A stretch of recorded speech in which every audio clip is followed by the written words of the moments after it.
Park City Council to order. Can the clerk please call the roll? Mayor Stewart. Here. Councilmember Hobart. Here. Councilmember Siemens. Present. Councilmember Mayo. Councilmember Smith. Here. Councilmember Qureshi. Here. Councilmember Schultz. Here. Terrific. Thank you. Welcome, everyone. Thank you. I'm glad everyone got here safely this evening.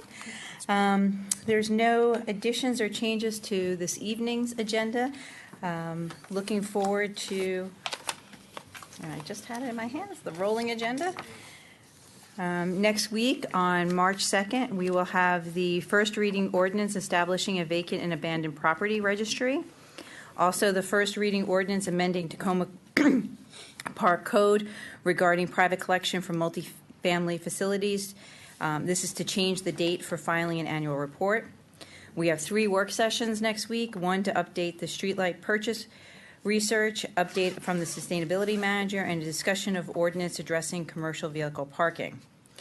Then on Wednesday, March 9th, we have the second reading ordinance amending the code regarding private collection from multifamily facilities to change the date on filing an annual report. First reading ordinance amending the code regarding stormwater management fee system.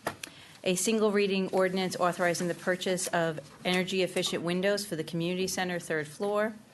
We have work sessions tentative work session scheduled regarding a discussion of a ZTA amendment relating to cannabis dispensaries. We will have a work session briefing on additional information compiled on library renovation project and discussion of approach to obtain additional public comment. That, just to clarify, that work session will be specifically on the information we've gathered so far to see if we need more information. So we won't be necessarily discussing pros and cons of the library, but rather what information we need. We will also have a work session briefing on the city tax revenue sources. The city manager will be giving us Taxes 101. On March 16th, we have tentatively scheduled a closed session with the police chief to bring us up on some public safety matters. And we have a special session on a first reading ordinance authorizing a budget amendment number 3 and a first reading ordinance authorizing the execution of an amended agreement with our attorneys regarding the Tacoma Junction development.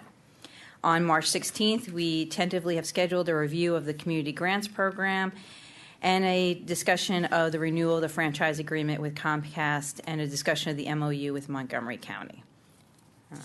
And that takes us to the end of March. So then we'll have public comments on voting items. We have 4 voting items this evening. We'll take them in order. If anyone has any public comments regarding the second reading of the noise ordinance, can you come to the podium? Okay. The next voting item we have this evening is the second reading ordinance on amending the Tacoma Park Code regarding landlords from charging abusive fees. Any comments on that?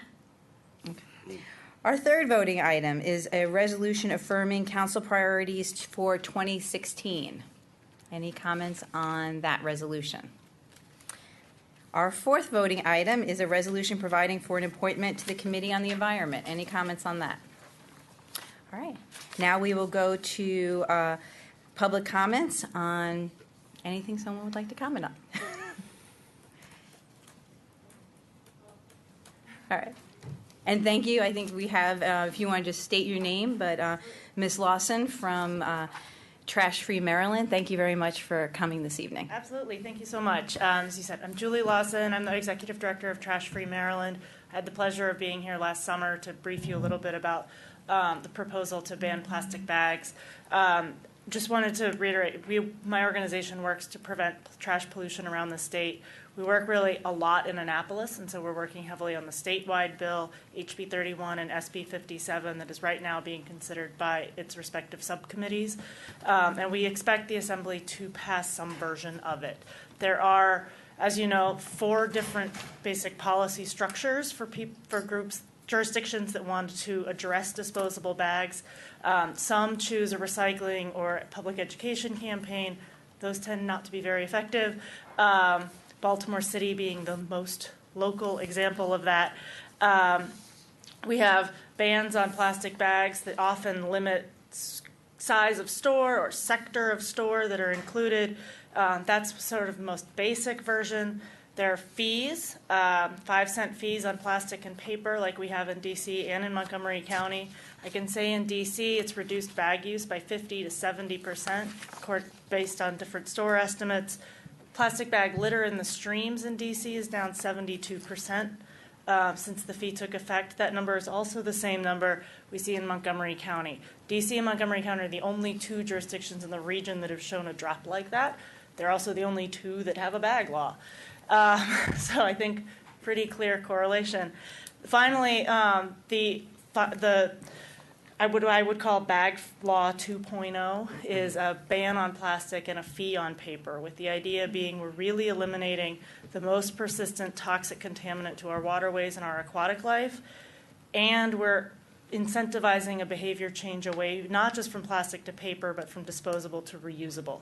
And that's what is pending in California and is also in place in about 100 cities in California now, and is what we proposed for Maryland. I'm not sure we'll get that version passed, but that's what we proposed in Maryland last year and this year, and it did end up with the most broad support we've seen in the 6 years we've worked on that campaign. I also would just advise that on the Montgomery County issue, the county did ask to be exempted from the statewide bill, so whatever passes in Annapolis is not going to affect what happens in Montgomery County. We don't have any data as far as behavior change in the county. We haven't been able to persuade the DEP to do any surveys related to that. But the reusable bag use is definitely higher in Montgomery than it is in Prince George's, based on a Sierra Club study from a couple of years ago. That is pretty much it. I will also advise that Montgomery, Baltimore County, and Baltimore City are the only 3 jurisdictions in the state that can impose fees on bags because it's considered an excise tax, and those are the only jurisdictions that have excise tax authority. Prince George's County has requested this authority 6 years in a row. They have 2 different bills in right now, one asking for permission to impose a fee. The other is permission to ban bags, which doesn't make any sense because they can already ban them. But it's in, and that's through their local delegation, through the General Assembly. And I'm happy to help. Obviously, I know a lot about this issue. I've spent a lot of time working on it, and so I'm very happy to offer any technical assistance that the council might need. I do live just across the border in the Tacoma part of DC, so I'm an active participant and parent in the community. Well, thank you very much for coming this evening.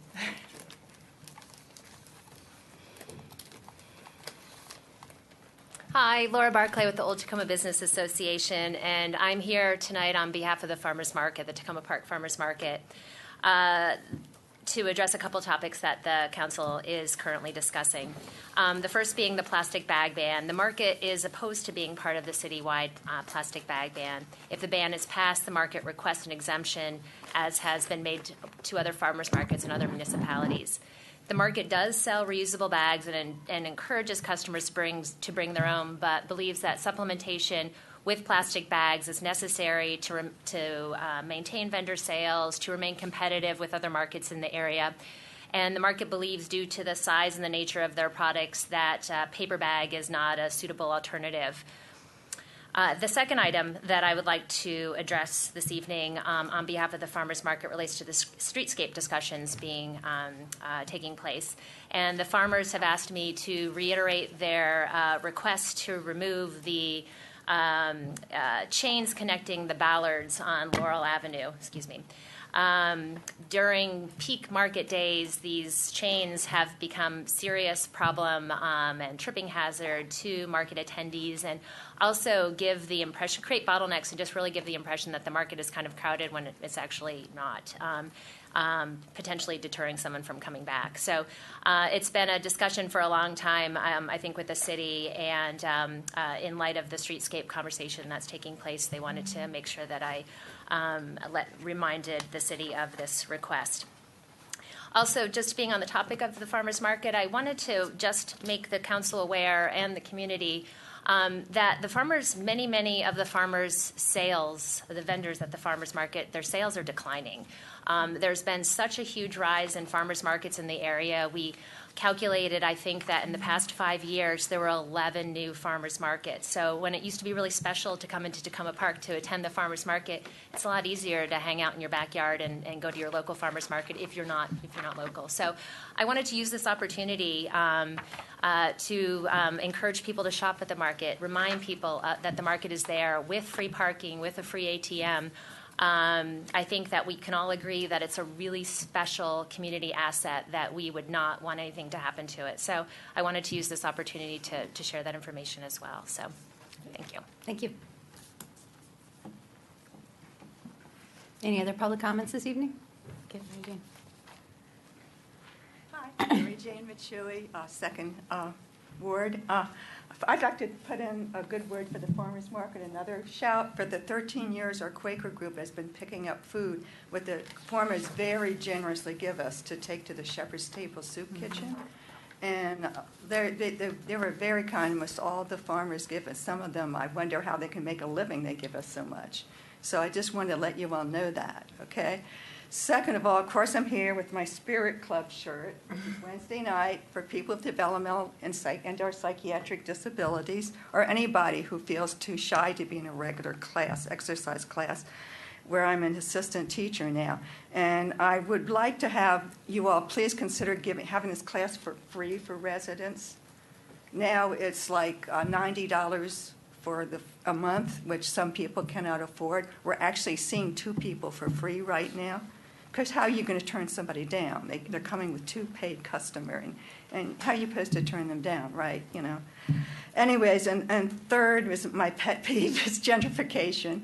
And I'm really, really seeing in my neighborhood, a block from Lincoln Avenue, 2 homes that were small that a person with moderate income could have bought a few years ago are going for, they've been being renovated by developers, and they're not even that pretty, and they're being sold for $899,999.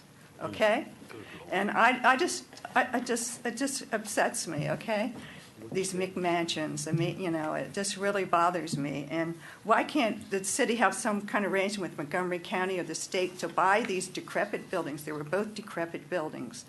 Buy them and then sell them through the HOC to people first-time homeowners or people with modest incomes. Please consider that.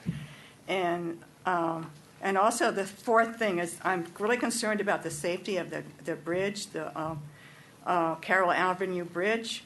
I spoke to an engineer, and he said that only the areas above the arcs and above would be renovated. There are serious cracks below that area, and I'm really concerned, okay? Thank you. Thank you. Anyone else this evening?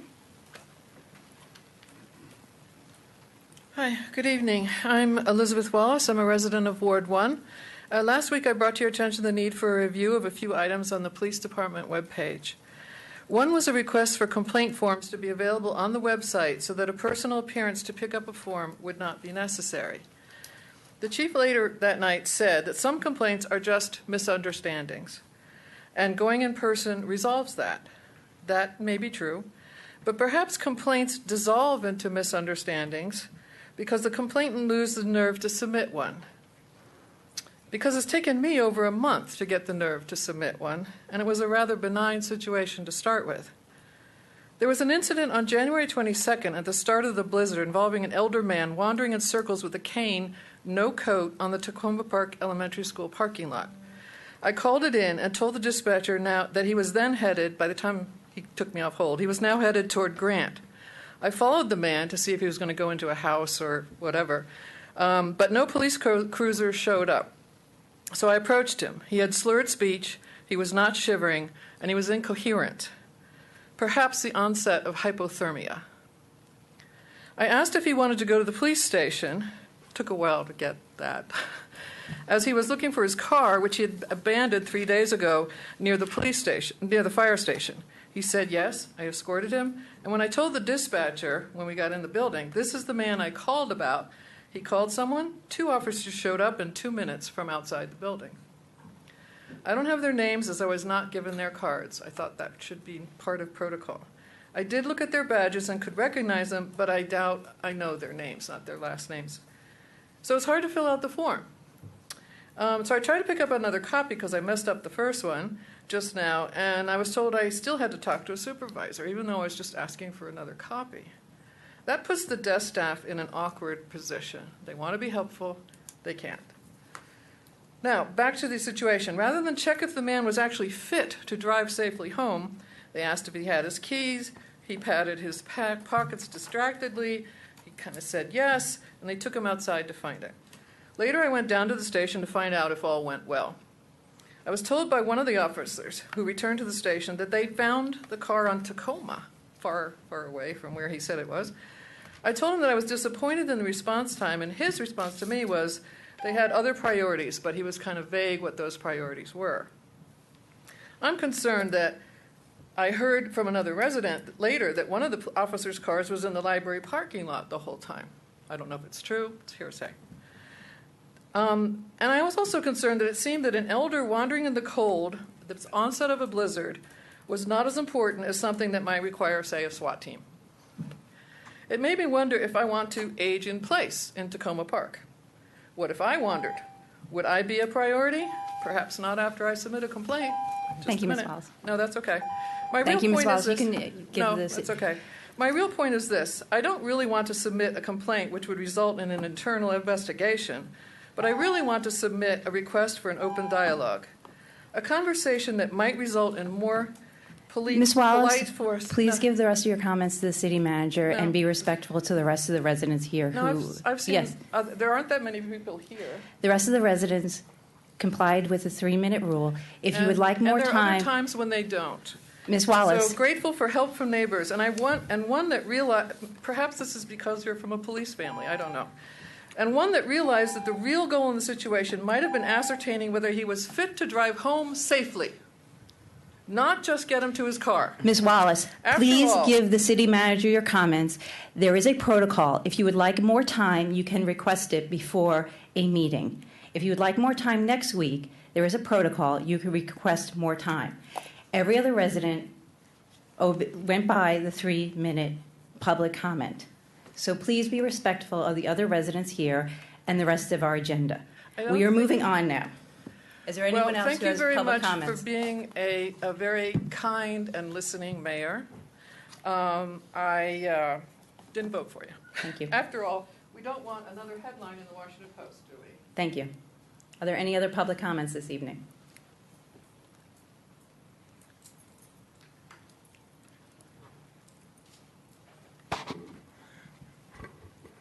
Buddy Daniels, Prospect Avenue, 908 Prospect Avenue, Apartment 3, Silver Spring. I came here tonight to publicly thank those responsible for the mural honoring Kay's garden, named after my sister, Kay Daniels Cohen.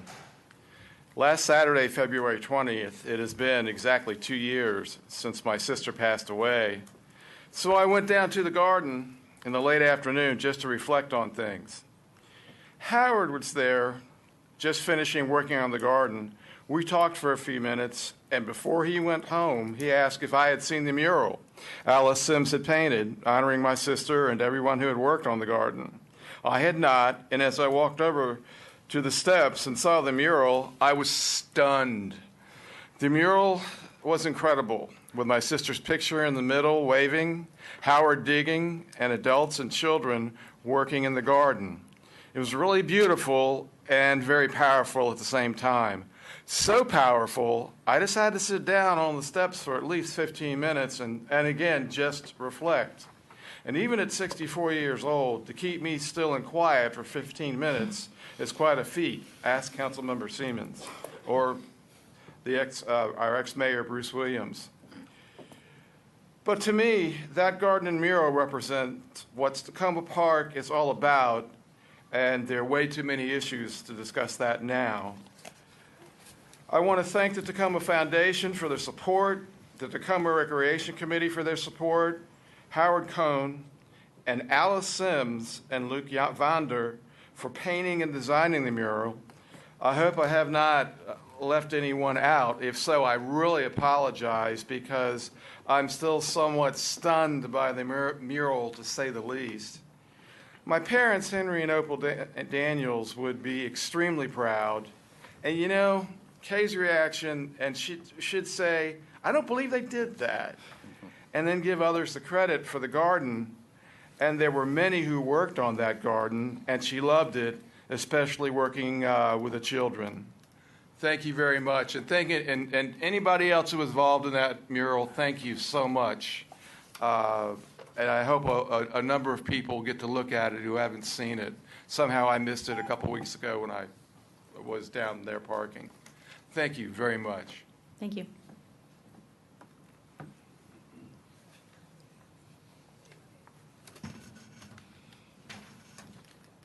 Arthur David Olson, Hancock Avenue. On the budget, you can think of this as Taxation 51 in preparation for Taxation 101.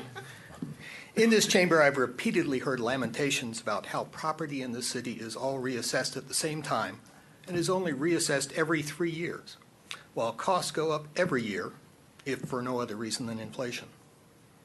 I hope that this year we can change from moaning about the situation to planning for the situation.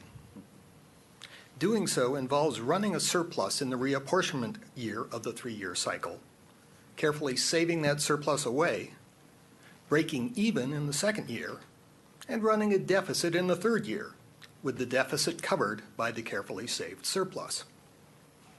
This approach reflects the reality of our situation.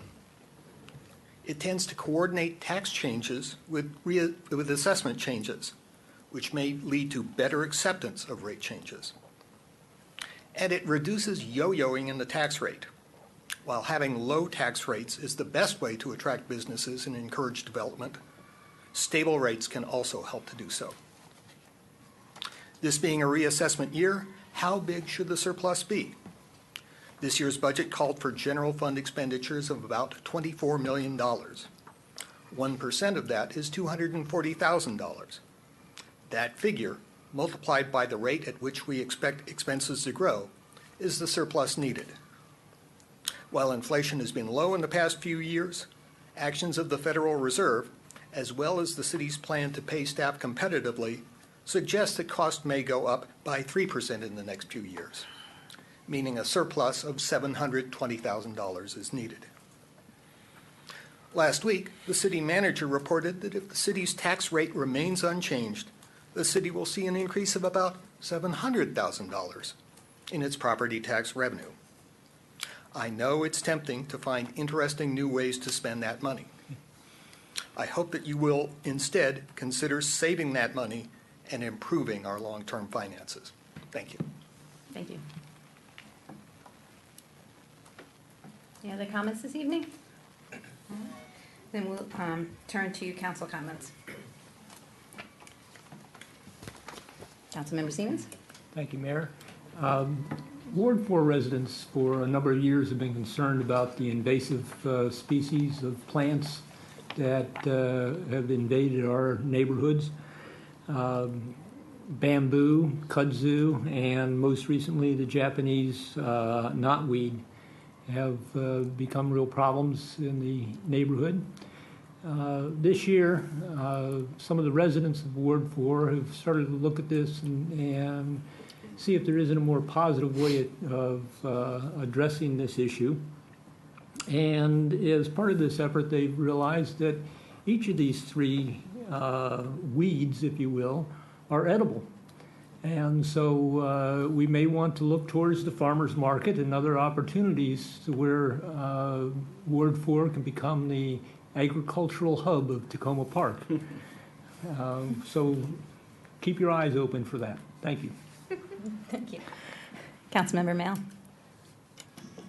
I just wanted to thank Buddy for his delightful jacket, which is a new bright addition to the room, and I appreciated seeing him. Thank you. This was Kay's jacket. Good grief. Councilmember Schultz, welcome back. Oh, my turn already? Oh, do you not want it to be your turn? No, it's fine. I just hadn't gotten emotionally ready. I'm back here after having spent 2 weeks, the better part of 2 weeks in France, in Brittany, visiting my son, his wife, and their 3-year-old daughter, and that was a joy. Although that part of the Brittany where my son lives kind of looks like the weather we had today almost every day. Very cloudy, very rainy, but a very beautiful part of the world. And so it was good to see and to be reminded, as I always am when I go abroad, that how other countries do things differently than we do, and they do it and successfully, and the citizens and residents of those places are happy and content with the way things get done. And it's what's called broadening of the mind, when you understand that just the American way isn't always necessarily the only way to get things done and accomplished. So I won't pontificate or elaborate on that. To a more immediate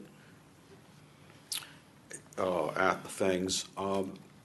I mentioned in my last time on the City Council a couple meetings ago my work on trying to establish an organization to help unify planning and economic development in the Crossroads area, where the intersection of University Boulevard and New Hampshire Avenue, which is, as we know, the heart of the big piece of the city's tax base. And we're making some really good progress on that. On Monday, myself and Deputy City Manager Jason Damweber and Melanie Isis, the Executive Director of the Crossroads Development Authority, met with a bevy of Prince George's County planning staff, including Dick Berlage, who heads their countywide planning, Ivy Lewis, who is the division chief for the neighborhood planning, Micah Watson, who was there representing the council member for that area. Tavares. Yeah, Denny Tavares, thank you. And several other people. And we had a very successful 2-hour discussion about what can be done there, and they are excited about the prospect. So right now we have decided to move ahead with plans to have what we call a bi-county walk that would involve staff from our city at Tacoma Park, Prince George's County staff, including their economic development officials, and the people who are working with the TNI program, which is an executive program sponsored by Rusher and Baker in Langley Park, and hopefully to attract as well their counterparts in the Montgomery County Planning Department.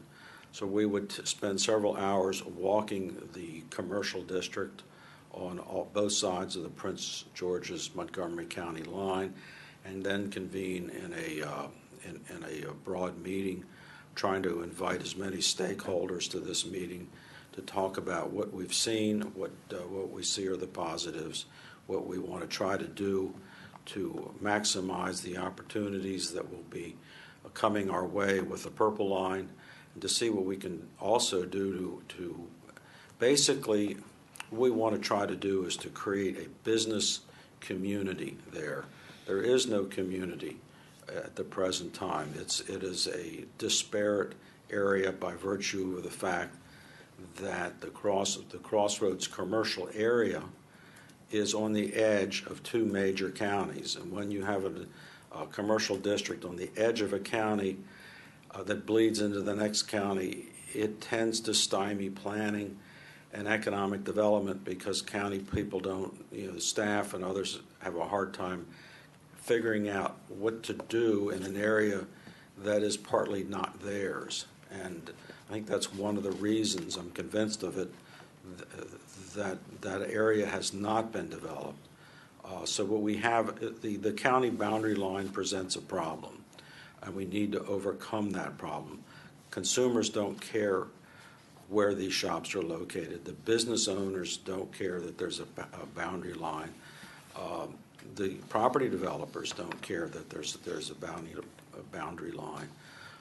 But in order to get the kind of economic development in that area, the local governments and all the stakeholders, including property owners, businesses, and organizations like CASA, the CDA, et cetera, need to come together and shake hands, meet each other, and for the first time, and agree on what they have in common and figure out how to develop that area in a way that retains the virtues that we have, the ethnic diversity that makes that area such an interesting place to live and shop, but also to encourage redevelopment that will improve our tax base and improve the diversity and quality of shops and businesses in that area. It's a long road to hoe, but this April, I think we'll be taking the first really big step in that direction. Thank you very much. Councilmember Smith? Thank you. First, I'd like to announce on March 4th, there will be a coffee conversation at Netra's Tea Coffee Shop at 720 Erie Avenue with the city manager, the mayor, and myself. That is at 720 Erie Avenue, just off of Flower. On March 16th, there will be a meeting at Washington Adventist University in Wilkinson Hall. It will start at 7 p.m. This meeting is to discuss the building proposed on Maplewood. But at this time, residents can also talk to the university about their proposed tenant on Flower Avenue at the retail strip that they own. The tenant is called Hope Restored, and many residents in the neighborhood have questions about this tenant. Their mission has to do with homelessness, and so people are kind of concerned about these types of the type of clientele that will be visiting this proposed storefront. So I hope everyone can come out to these two meetings. I would like to thank Julie Lawson for coming from Trash Free Maryland. I appreciate your comments. You know, I've been working on this for a long time for this plastic bag ban. I think it's very important. Today I was in Annapolis, and the Senate President Mike Miller came and talked to the group. The biggest takeaway, two things. One, President Miller said that he will do everything possible to try to get money back to municipalities through highway user revenue. He is hopeful, but he does not know if this will actually happen. And he says that the biggest obstacle for him has been the governor. And he has said that he enjoys spending time with the governor, and he thinks he's a great guy, but when it comes to the business of Maryland, since the governor has never served in any other elected office, it is sometimes very difficult. So the Senate President is hopeful that he will be able to help us with highway user revenue. There are two bills that are before the Senate and the House of Delegates. They are making their way through the process now. These bills were primarily sponsored by MML, but there are some other, I guess you could call them orphan bills that are being heard also. But the two bills that MML helped draft, I think we're very hopeful that they will pass. One other issue that a piece of legislation that I think everybody needs to know about is there was a task force last year about law enforcement, about community policing. And there were a number of recommendations that came out of this task force. Well, like I said last time, legislation is coming from this task force. There is a major bill that's moving through the General Assembly. Right now, at least the Legislative Committee's Government Relations representative does not think the bill will pass this year because there are so many amendments coming from everyone from the chiefs, the police chiefs of the state of Maryland, ACLU, and even the MML Legislative Committee. Probably next year we will see a better bill that will outline how we can do better community policing in the state, but a lot of this is unfunded mandates. There are a lot of very small municipalities in the state of Maryland that just cannot come up with the money for some of these recommendations. So we should expect that we will see more law enforcement legislation next year, not so much this year. And finally, at the end of the meeting, there was a bill that was just brought up, and this is SB 395. The committee voted to oppose this bill. It is coming from Senator Conway. A lot of issues the state tries to take away powers from municipalities, and this one has to do with ethics. And the state wants to dictate to the cities in Maryland how we control our ethics and how we as elected officials fill out our ethics forms. So the Legislative Committee has submitted to the Senator Conway, that we are going to oppose this bill, and there is going to also be testimony from the committee saying why we're going to oppose it. Thank you very much. Councilmember Kovar? Thanks. Continuing, I was emotionally ready, but not not physically, I guess. Continuing in the Annapolis theme, which Councilmember Smith was just talking about, I was there today testifying on Senate Bill 707 before the Finance Committee with the assistance and guidance of when the drafting of the statement by our city manager, but also with Michelle Douglas, who assists us on legislative matters there. And that bill is aimed at addressing one of the concerns we have relative to the Washington Adventist Hospital departure, and specifically it would allow, if adopted, for the freestanding emergency center to be put in place without having to go through the entire certificate of need process again, which of course I think everybody here and a lot of people in the community know is something we've been we've been pushing for.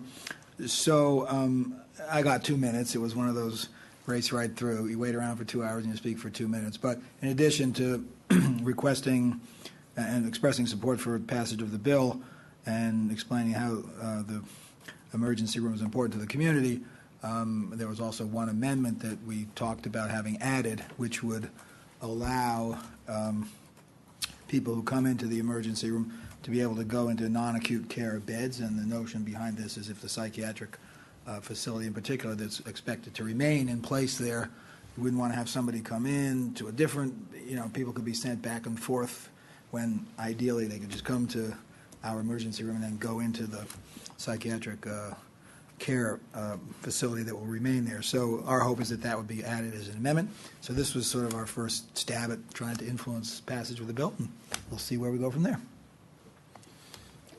Thank you. Thank you for the word. Councilmember Qureshi? Thank you, Mayor. I also got to join Councilmember Mill to say it's good to see Buddy here. Ward 3 rocks. I want to also note that a certain councilman from Ward 2 mentioned how we should start dressing down more, so I went home and put on jeans, and now everybody showed me up today. So, I have jeans on. Oh, thank you. You want to see? With the tie, though. But, Well, yeah. so I have two points to make. One, a point of inquiry for the city manager or the deputy city manager. Going to Ms. Machui's point, in my community or in Pinecrest, there's a lot of people moving out with people moving in. And I've received a number of requests from people inquiring whether these moving pods that people often use requires permitting if they're out there for several days.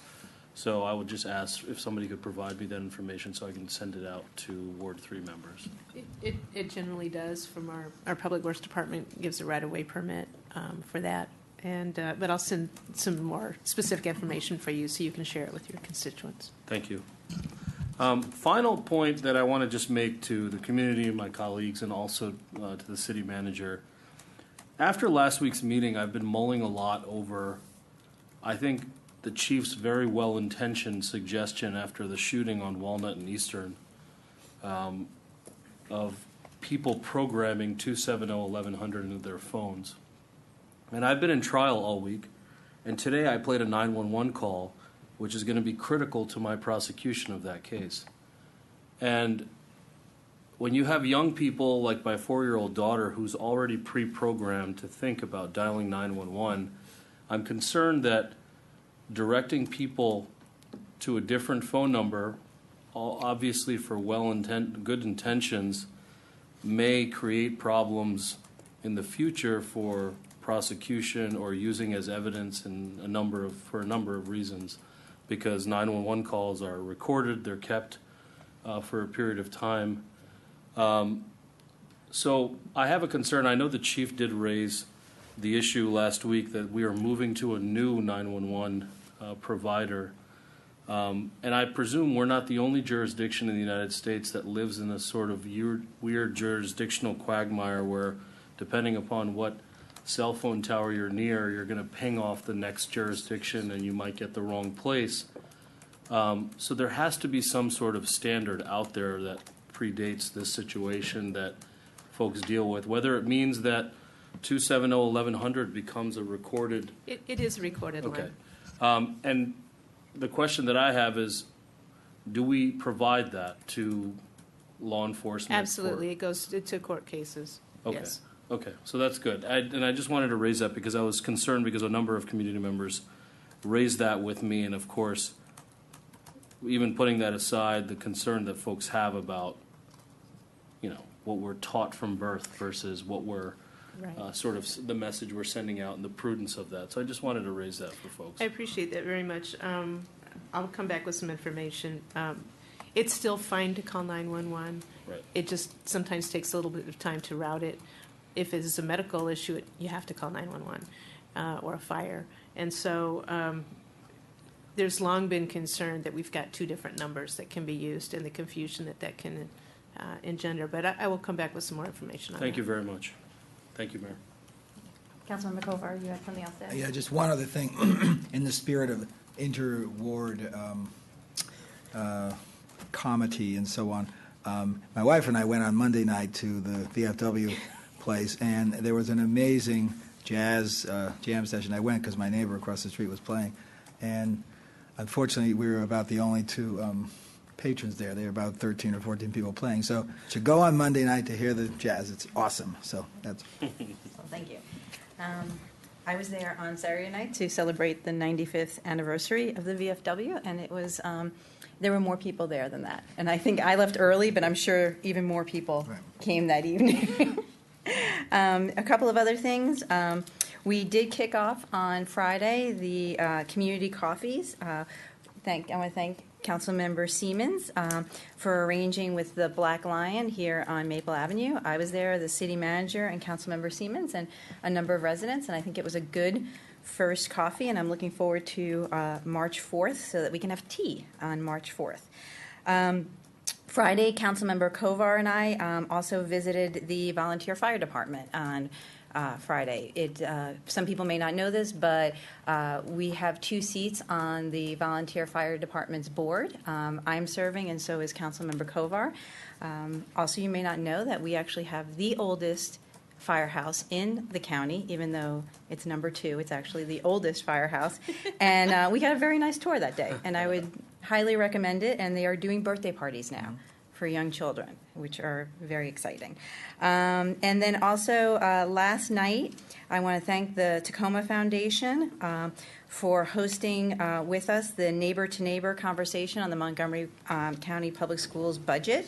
We had some folks turn out. It was a rough night, very not great weather, but we had a very good conversation and hoping to work with the Tacoma Foundation in the future on these neighbor-to-neighbor conversations. I think that's it for me. Any comments from the city manager? Just very briefly, this on Thursday night, March 3rd, there will be the Montgomery County chapter of the Maryland Municipal League's annual meet and confer session with the county executive, Ike Leggett. It's been postponed from a previous bad weather night. At the meeting, this is when the county executive tends to tell us how much money will be coming for municipal tax duplication. Our assumption is that it's frozen as it has been. Nevertheless, it is annoying when he postpones these meets and confer, even though it was bad weather, because we actually are, we're doing budgeting right now, and so it's helpful to have that information at an earlier time. The county executive's proposed budget will be issued March 15th. And I'm just kind of giving you my annual heads up that I'm busy with the budget, and I'll be talking with each of you about your ideas about the budget and ask you some questions. So I'll be reaching out to you about those things. Terrific. Thanks. Is there any other legislative updates from the city clerk? Nothing that I haven't already provided. All right. Terrific. Then we will now turn to our first voting item, which is the second reading ordinance amending the noise ordinance. I'm going to turn over to our city attorney. Thank you for joining us this evening. Sure, and thank you.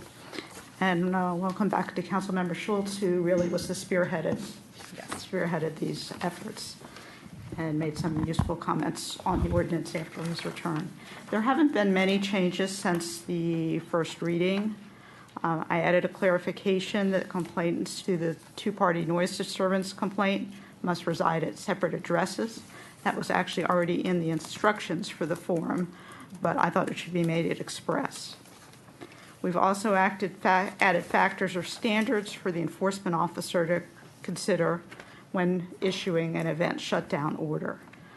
This will help provide the violators with fair warning, give them notice, and we hope avoid the possibility of arbitrary enforcement. That is in Section 14.12.130H. At the advice of the police chief, we have changed the violation of an event shutdown order from a municipal infraction civil offense to a criminal offense. This was based on the police chief's concerns that an event on private property couldn't be shut down and people ordered to leave based on a civil noise violation. But if it's a criminal offense, then the police can make arrests if necessary and the shutdown order is not obeyed. I think that's all the substantive.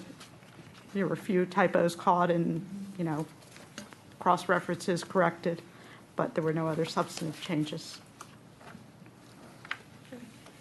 Councilmember Schultz, do you have anything to? Yeah, I want to give my thanks to Linda Perlman for her really good detailed work on refining this, and to City Clerk Jesse Carpenter, because of her ability to invite for our edification the person in the College Park city government who enforces the noise ordinance in that city. So we were able to learn a great deal about how a larger city than us handles it. Of course, the city of College Park has a large student population, which kind of influences the quality of noise and the frequency of noise in that city. And to thank as well Chief Goldberg, who, being the person who ultimately has to enforce most of this ordinance, he has been extremely helpful in sort of helping us sort out what our wishes might be from what the realities might be of being able to have our police officers who are out on responding to these calls be able to have the flexibility to do what needs to be done, which the existing ordinance has somewhat constrained this, and the existing ordinance has been vague in certain situations. So we've been able, I think, to clarify some things that will make it far easier for the officers on duty to know exactly what they can do and are allowed to do. And I'm also really excited about the fact that we are going to reconstitute the Noise Control Board, primarily because what it does is that it gives residents an alternative to the police department in order to file a complaint of probably what we would most likely perceive as a chronic noise problem. And a lot of times what happens is that a chronic noise problem doesn't appear chronic to the police officer because he or she comes out to the premises, talks to the person, says, quiet it down. Maybe they do or maybe they don't, and then goes on. But the person who lives next door to that realizes that this is a problem that persists week after week, month after month. And the cumulative effect of that is something that may escape the police officer's well-intended notice. But when you have citizens who can then make those complaints themselves to the Noise Control Board, going through a very tightly designed procedure and an adjudicatory process, then that gives us an alternative way to be able to resolve these kinds of problems to people's satisfaction. I think this is going to be a much improved noise ordinance. I'm excited about it. I'm looking forward to seeing how it works. This means that we will be soon, the City Council will, after we pass this ordinance, will be wanting to identify volunteers who will be willing to serve. We will be looking for 5 to 7 people who will be willing to serve on the Noise Control Board, and so keep that in mind. I think that probably is about all I want to say. Again, I just thank you, Linda, for your dedication to making sure we get this right. I mean, there were some things that I really wanted and insisted upon, and you were able to sort of keep me at bay and say, well, yeah, but we really actually can't do that, and that's what we need to hear from you. Thank you. Thanks. The city manager? I had an email from Bodin Sandstrom just before the meeting, and I didn't have an opportunity to share that, that she is a resident who was reading the noise ordinance and does not like the requirement that a complainant in a two-party noise disturbance must reside at separate addresses, that if just one house is affected, that person should have an option to say something. So I just wanted to share that information. Thank you. Councilmember Mail? Thank you. Either now or once it's been moved. Has it moved? No, we haven't moved it yet. Okay. I'll propose an amendment a little bit later that was pointed out by in previous testimony from a member of the public, that on line 196 we only disallow noises that are common to their species, and I think we can just drop those words. Any noise that an animal makes, whether it's commonly made or not, is probably fine to. So the dog meows and loudly, Yeah. loudly. Yeah. Good catch. Yeah. Not mine. Arthur David Olson gets full credit. Great tweet on that. I had a question from a resident who fully supported the change and generally where we're headed. But the question that was raised was, what would someone do if, because they had concerns about their safety, they did not want to make a complaint with their name on the record, or filing a disturbance? So what would happen in that circumstance if someone called the police department and said, there's a loud party next door, could you please send an officer out? Well, if it's during the daytime, they'd be calling code enforcement, and code enforcement fully accepts anonymous complaints. and will not disclose, cannot disclose the name of the complainer, and the police can do that too. The police would then have to independently verify the noise complaint, the sound level, or the noise disturbance if they don't want to, if they're not willing to testify. But they could certainly act on an anonymous complaint. They just need to make sure it really is a violation. Great, thank you. And then my third comment, I guess, is in regard to the Class B misdemeanor offense that was a change or an addition as requested by the police chief. And I guess, and I welcome Councilmember Quershi's input on this as well, but I guess my understanding was that our police force maintained the ability to enforce disturbance of the peace issues, which are a misdemeanor offense. And so I'm just concerned about sort of over-criminalization and taking something from one space into another. Do Class B misdemeanor offenses go on criminal records? Can they be expunged from criminal records?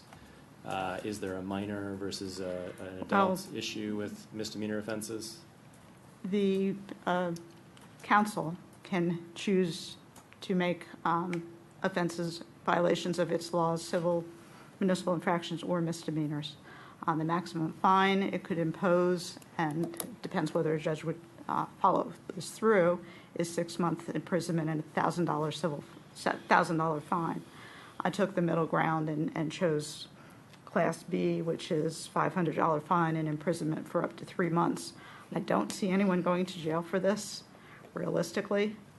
But when they refuse to disperse, yes, the police can make an arrest for disorderly conduct if it's being disorderly or some substantive offense. But since we've made this new shutdown order and want a way to enforce it. Okay. I welcome hearing from others on this issue. My strong preference would be to leave it as is and simply maintain our police force's ability to enforce disturbance of the peace or. This was done at the request of the police chief. I understand. I understand. Thank you.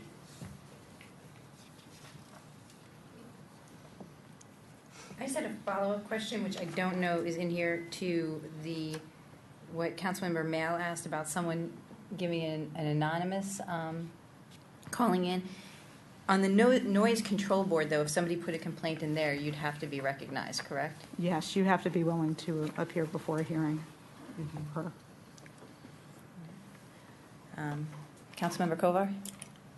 Just two quick things. One, I want to thank Ms. Perlman for putting in or expanding on the language that I had mentioned, clarifying the criteria for the shutdown order. And I know there was concern about having too much in there, but I think that will help give the officers an idea of what they should do when they potentially face a shutdown order. The other question I had is a couple of constituents mentioned this. We have the decibel limits for example, leaf blowers and so on. What would happen if there were 3 or 4 being used at the same place, and each one of them obviously was below the allowable level, but together, they might have that impact? Is there any way that could be caught, or would that? If they're all running at once, and you measure the sound at the next receiving property, I think that would be greater than the maximum noise level. Okay. Or at least it might.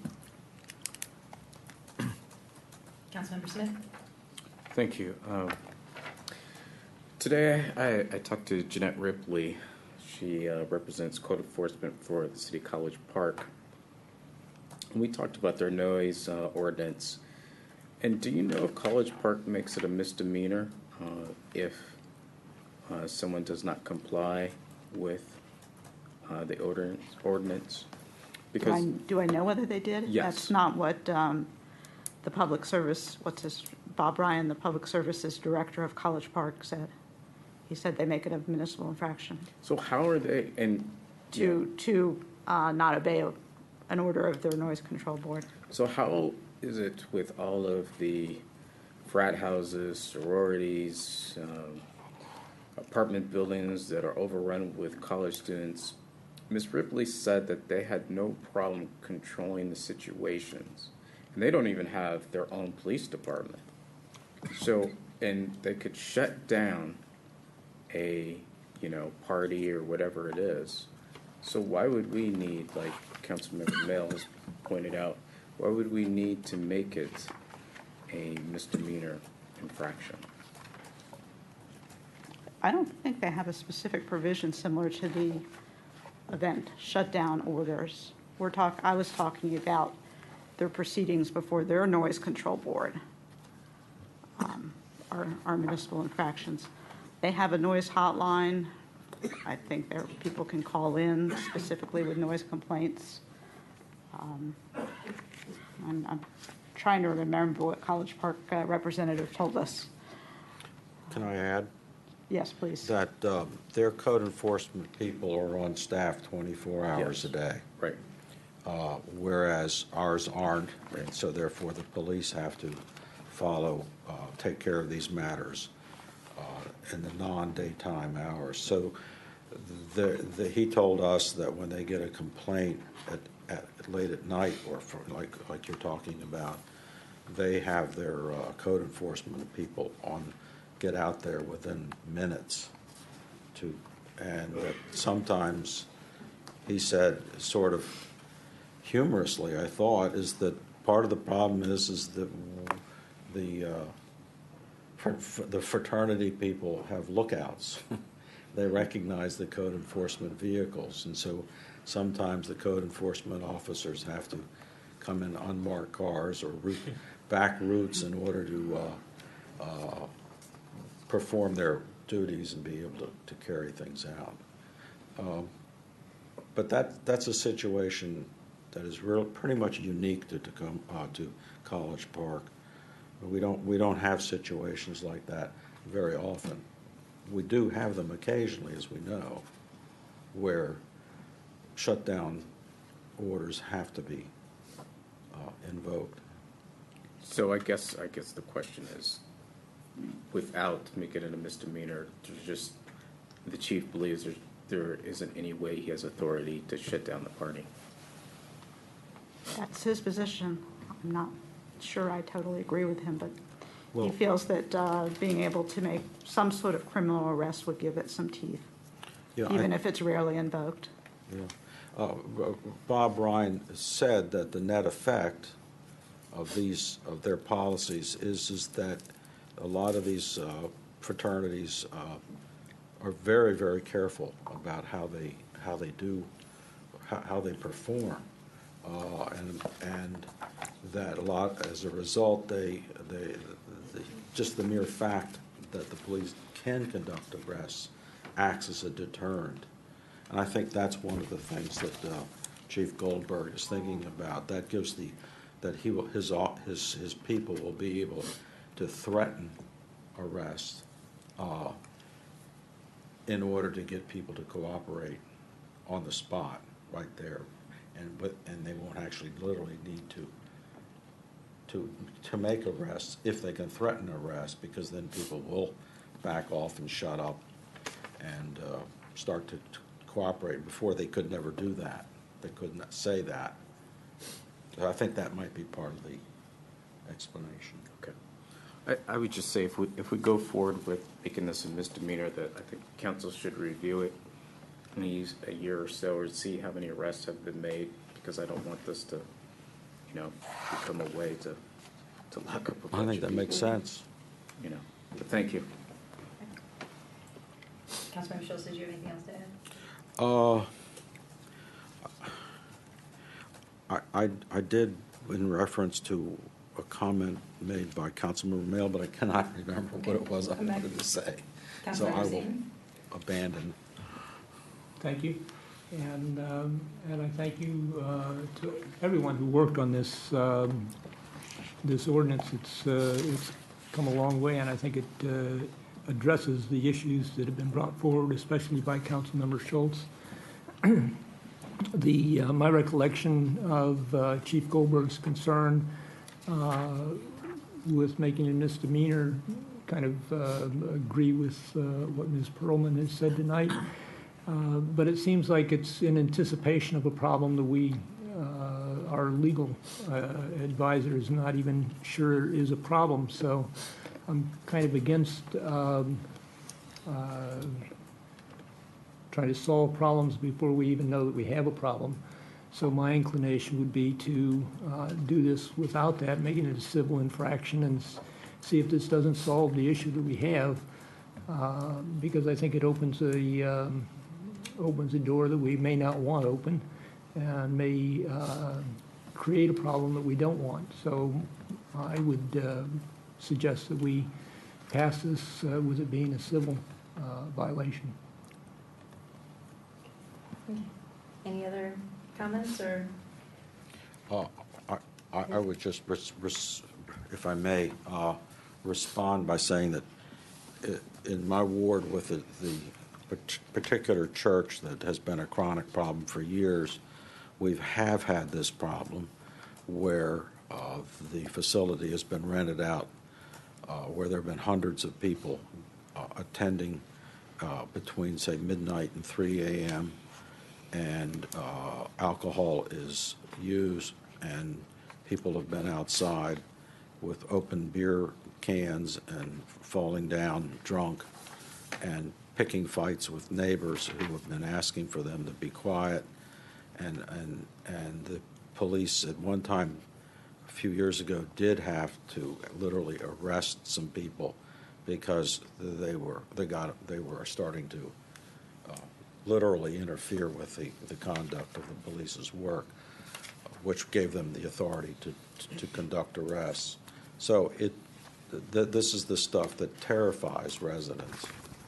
And once it happens, people live in fear that it's going to happen again, and could at this particular location.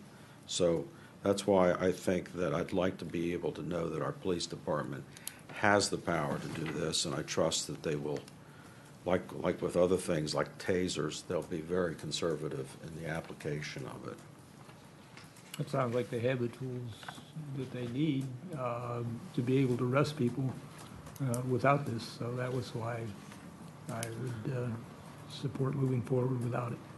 Well, apparently they don't. So that's that, but I can't argue that case any more than Well, we have two, I think just two, right? The line about the animals striking. I'd like to know, actually, I'd like to ask Tim how that would read, because my suggestion, based on Arthur Olson's rewrite that got forwarded to me late Friday afternoon, was the way it reads now is no person shall allow a dog, bird, or other animal in his or her possession or control to persistently, habitually, or continuously. And my understanding was you wanted to take out bark, howl, yelp, just put in make other loud noise common to its species and cause a noise disturbance to any person or the neighborhood. And we added previously, regardless of the decibel level. Yeah, just, sorry, I'll say this again in the amendment phase, but leave in continuously bark, howl, yelp, or make other loud noise. Just take out common to its. And cause a noise disturbance. Right. Just drop common to its. Do you want to end it at cause a noise disturbance? No, Do you no, don't want to? keep going. The Cause a noise disturbance. The only words that go away are common to its species. Oh, all right. All right, so why don't we, I was just going to say, I think we have two outstanding issues. One is that line, and one is the discussion of whether or not this becomes a misdemeanor. So would someone like to move? I'll move the ordinance. Would someone like to second? Second. Okay. Would someone like to put forward an amendment? I propose to amend the line we were just discussing, which is line 196. Is my mic working? Okay. Yeah, okay. And remove the words common to its species from that sentence, otherwise leaving the text intact. Okay. Would anyone like to second that? Second. Second. Councilmember Siemens, any discussion of that? All those in favor of that amendment? Aye. Aye. Any opposed? No. No, you're opposed, No. Councilmember Schultz?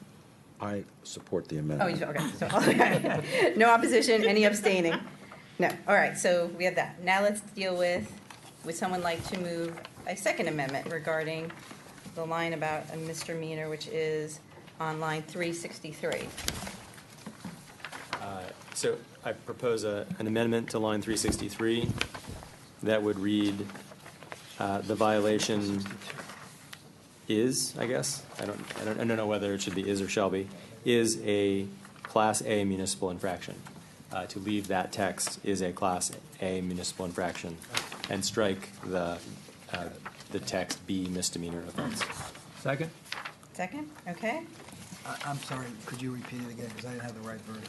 Yes, so line 363 and 362 under violation of an event shutdown order, the line 363 would change essentially back to the crossed out text. It would read, the violation is a Class A municipal infraction. So the text, the change from the draft in front of us is that the words B misdemeanor offense would go away. Any discussion of that amendment? No? All right. All those in favor of the amendment, say aye. Aye. Oh, actually raise hands, because, all right. I have 1, 2, 3. All those opposed? 1, 2, 3, 4. Okay, the amendment does not move forward. Any other amendments at this time for the ordinance? Can we make comments? Yes, I was going to do that next. I'm sorry. Okay, no, I'm go sorry. ahead. No other amendments? All right, now comments, go ahead. I just want to say that this, for me, I guess this is something new, and for me, this is the difference between voting for this versus against it. I think it's a great change. I fully support and appreciate Councilmember Schultz's changes here. I think this is the only time in 4 years on the council that I'm faced with a vote of adding something to become a criminal offense. I'm certainly aware of us changing the civil offenses, classes of civil offenses, but that would be the reason for me voting against it. Great. Thank you, and I'll just make a comment that I agreed with Councilmember Siemens when he talked about not voting for, or voting for the amendment to strike the misdemeanor offense. I know Councilmember Schultz has talked about problems in his ward, and when I was a city council person for Ward 3, we had definitely seen our share of issues regarding violations of the noise ordinance and noise complaints. But I do share concerns about moving too quickly to make this a misdemeanor, and that's why I did vote for the amendment, but will vote for the ordinance overall at the end of the day, because I think this is important for us to move forward for the residents. So any other comments? Nope. All right, with that, we'll call the vote. All those in favor of the noise control ordinance, please raise your hand. Oh, you have to call the roll. Sorry, it's the second reading. I got through all the amendments. Councilmember Schultz? Aye. Councilmember Qureshi? Aye. Councilmember Smith? Yes. Councilmember Mayo? No. Councilmember Siemens? Nay. No. Councilmember Kovar? Yes. Mayor Stewart? Yes. That's 5 to 2. I think we had also decided that this Councilmember Schultz being the main leader on this, that it would be introduced by him, assuming. It was moved by Councilman. It was. I think we Okay. handled that. Yeah, I moved it. I think we're good on that. Okay. All right. It just says, I think, maybe she's referring to, it says Councilmember Qureshi on top. I think I moved at the first ordinance. Oh. But I'm happy to take credit for all of Fred's work. I'm such a generous guy. I think we can leave it the way it is. Oh, no, I think everybody's right. It should be The way it Councilmember. works isn't it, it's Fred's phone number that goes on? Terrific. Well, thank you very much, and thank you very much, Councilmember Schultz, for all your work on this. We will move now to our second voting item, which is the second reading ordinance amending the city code to prevent landlords from charging abusive fees. Would anyone, this is the second reading, would anyone like to move this? So moved. Councilmember Merrill, a second? Second. Any conversation, discussion of this? No? All right, would the city clerk like to? Councilmember Kovar? Aye. Councilmember Siemens? Aye. Councilmember Mayo? Aye. Councilmember Smith? Yes. Councilmember Qureshi? Aye. Councilmember Schultz? Aye. Mayor Stewart? Yes. All right. Now we have the resolution affirming council priorities for 2016. I turn over to the deputy city manager for some, or no? You look surprised. Sure. I can. I'll just say that we gathered feedback, additional feedback from council via email over the weekend and late last week, and the feedback that we received is included in this revised version. The cover page has a summary of the changes that were made, which include a change to the title to 2016 council priorities to correct where it was going into 2018, where it will actually be a new council term. Based on some feedback from Councilmember Schultz, we changed the column header measure to desired outcome, which I agree is probably a more appropriate title for that column, because the what's included in that column is not really specific measures, it's more desired outcomes. We added language in the first priority to emphasize youth and family programming needs. The language added is especially for our more vulnerable residents, including but not limited to those in lower income and immigrant families and those with developmental disabilities. And those suggestions came from council members Kovar and Qureshi. We added an ongoing activity regarding continued advocacy for the Washington Adventist Hospital campus, including specific language that says that you will continue to advocate for a freestanding medical facility. Additionally, we revised some of the language associated with the police and community relations under the engaged, responsive, and service-oriented government to remove the language that was in there that referred to policing consultant, given the developments with the RFP process related to the police community consulting. And then added an ongoing activity regarding the assessing the feasibility of moving city elections to coincide with state and federal elections, which was missing originally from this document. And so tonight, this will be the second reading, affirming these priorities. I'm sorry. That also reminds me, we made an additional revision to the resolution that states that the goals described in the resolution are likely to endure as priorities beyond 2016. Those strategies described in the resolution may change more quickly based on the best opportunities that arise to achieve those goals.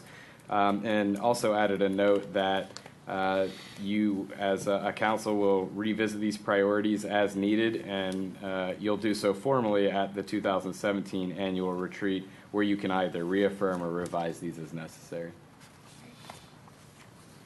Thank you, and I would just say I thank you, the WC manager, for all his work on this, pulling this together and taking in all our comments, particularly those over this past weekend. Yeah. So, thank you. Oh, lots of lights. Okay, Councilmember Smith. Thank you. Mr. Damweber, thank you for all your hard work putting together all of the, I guess we had 3 sessions on the priorities. I mean, I guess 7 different people. It's hard to consolidate everybody's ideas, but I appreciate all your work. The one area that I would like to see a change is on regarding dedicated youth staff. At one time during the discussion that we mentioned, or maybe I mentioned, that we should actually hire someone. I think it would be important that in this document we actually say that that might be a possibility, just like we have under economic development. Now, that does not mean that council is going to go forward and actually provide another FTE, but I think it does send the signal, the message that that is something that we would consider. Thank you. Councilmember Schultz.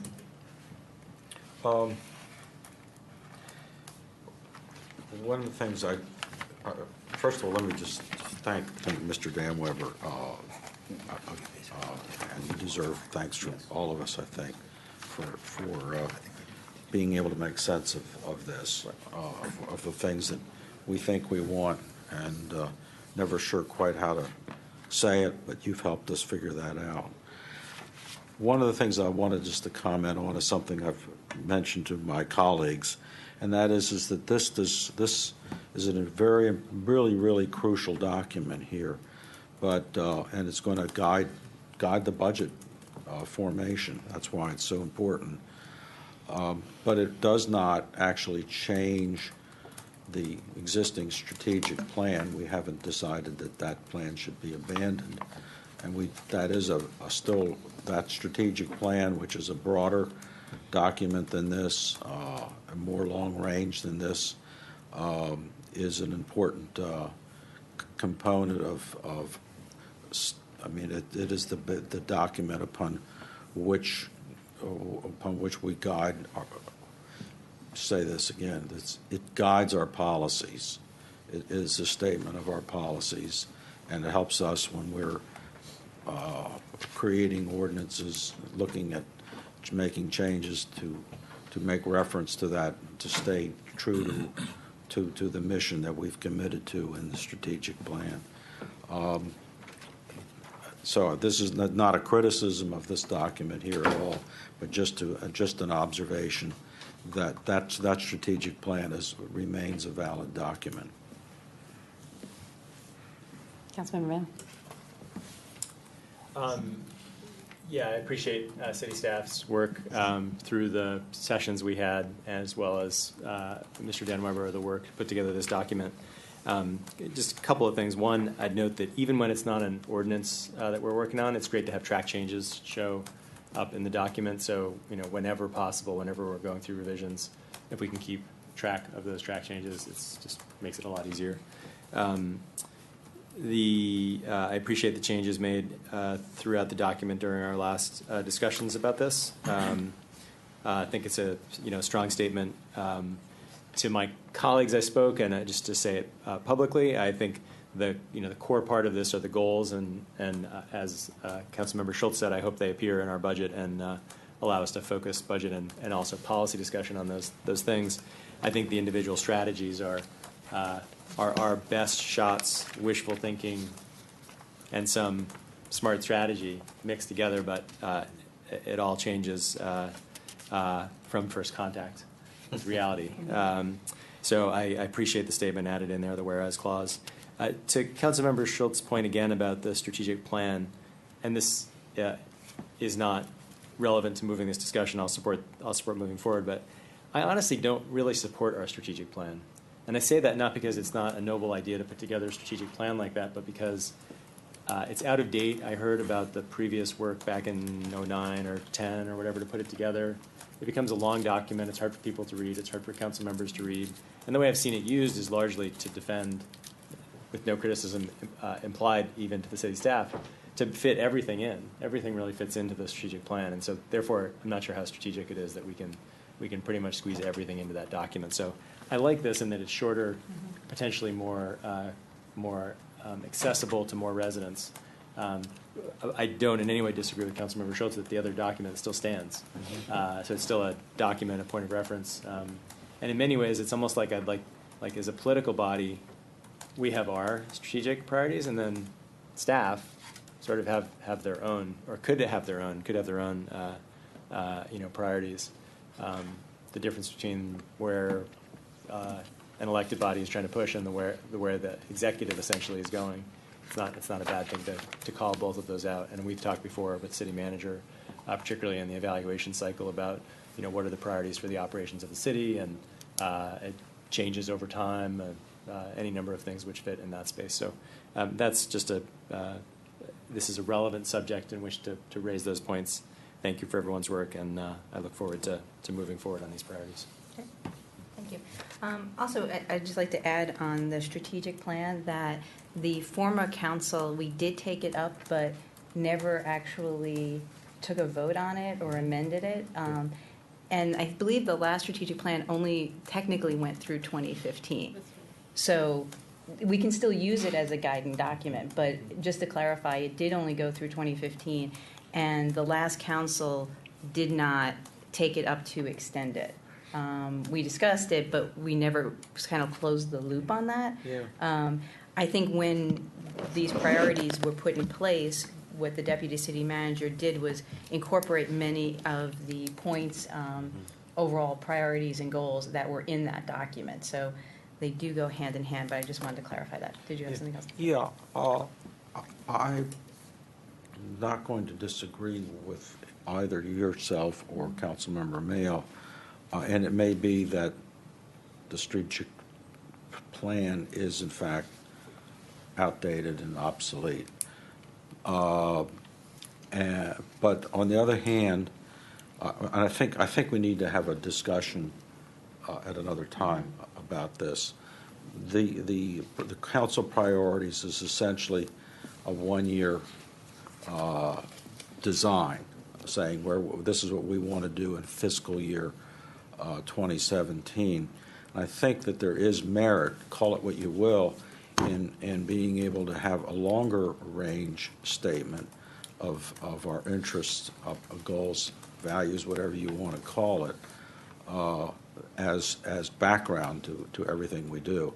And maybe the one we have, as Councilmember Mayo said, is difficult to read and a bit cumbersome and lengthy. A strategic plan doesn't have to be long or cumbersome. But I do think we ought to think about the value of having something that which the council priorities for this year will fit into a bit of a broader, longer range picture. That's all. And we can have, we're not going to decide that tonight. Thank goodness. Councilmember Kovar. Thanks. I do appreciate the work of the city staff also. Just 3 quick points. One, I think the addition of the language in the livable community section is important. I know that Councilmember Qureshi had talked about that and others as well. And I think it's important just for us to underline that as part of that livable communities concept, we really do want to target certain communities in the city, and I think that's a good start toward doing that. I do agree with Councilmember Smith's comment about not wanting to insist under the strategy for livable communities for all that we consider hiring staff, or at least that we have the possibility, whether it's dedicating staff or hiring staff. And I think that would be a good addition. And the only other thing I wanted to ask about or raise in that same section, livable community for all, we talk in the sort of third box about housing options for residents of varying incomes. And, you know, affordable housing is often thought of as just being rental housing, and I think there's also an issue here in the community, and a number of people have discussed it. In fact, I guess it came up in the public comments today of what we can do to help affordable home ownership. So I would just suggest under the strategy section there a slight modification, which would say revise existing housing policy and update 2009 affordable housing plan, and then explore new approaches to providing affordable rental housing and home ownership opportunities. Just to underline that we're not only looking at it, not that affordable housing has to be interpreted as only applying to rental, but there's sometimes a tendency to do that. So that would be my suggestion. That's a good suggestion. Any other suggestions or anything? All right, so maybe before we move the resolution, since there are 2 items on, we can just take care of those beforehand and move the resolution with them if folks are agreeable. So I only have 2, right? The possible new position for the goal of identifying youth and family program needs, and the one Councilmember Kovar just suggested under housing. Did anyone else have any other things that I missed?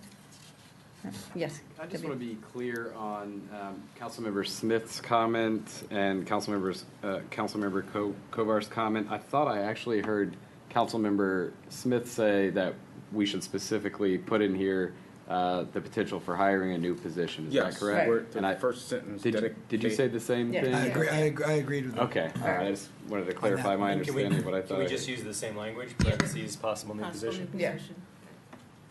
Like we do under the economic one? Yeah. Right. Yeah. All right, so all those in favor, raise a hand of adding possible new position in parentheses to the first strategy. I have all 7, unanimous. Raise a hand if you agree with adding rental and home ownership opportunities to the final strategy in the same category. Unanimous, okay? Now, would someone like to move the resolution, please? I'll move it. Council- All right, I got a first and a second. All those in favor, please say aye. Aye. Any opposed? Any abstaining? We have our priorities for the next year. Thank you very much for all the hard work on this. All right, next, we have resolution providing for an appointment to the Committee on the Environment. Anyone like to move that? So moved. Councilmember Crushing, second by Councilmember Mail. Any discussion? No? All those in favor? Aye. Please- Aye. Any opposed? Any abstaining? Moves unanimously. Okay, now we will move to our work session on the discussion of the ordinance banning plastic bags. I think we have our other city attorney with us.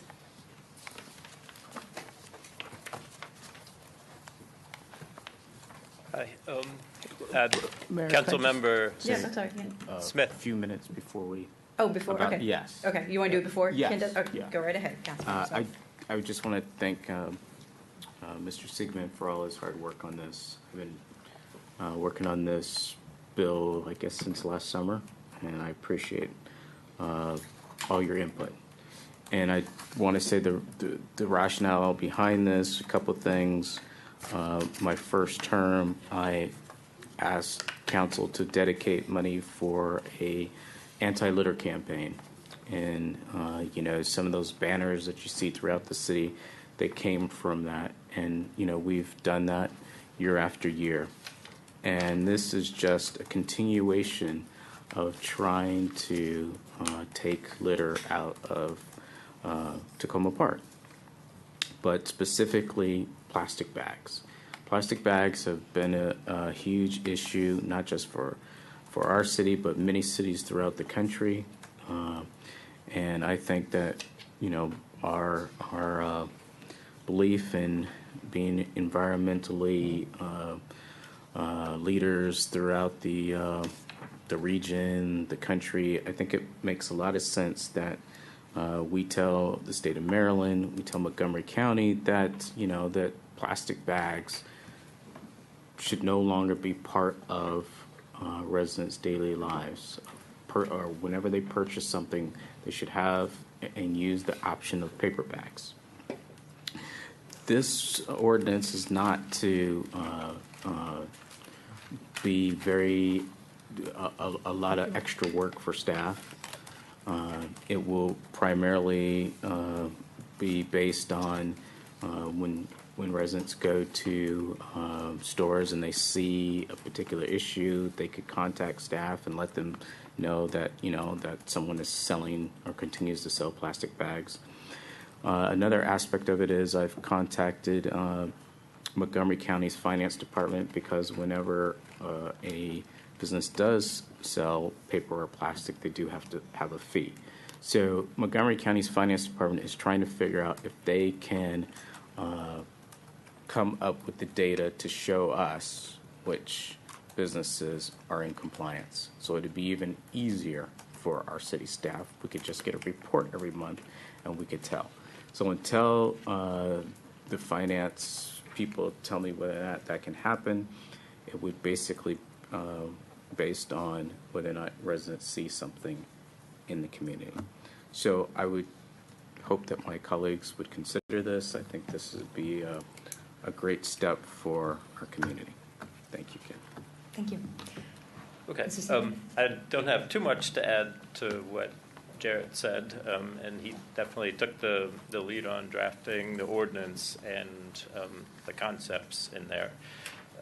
But what it does is essentially prohibit the use of plastic bags by stores and restaurants, except in kind of limited practical exceptions where a plastic bag really is probably the best practical approach to carrying things that are wet or dirty or cold and causing condensation,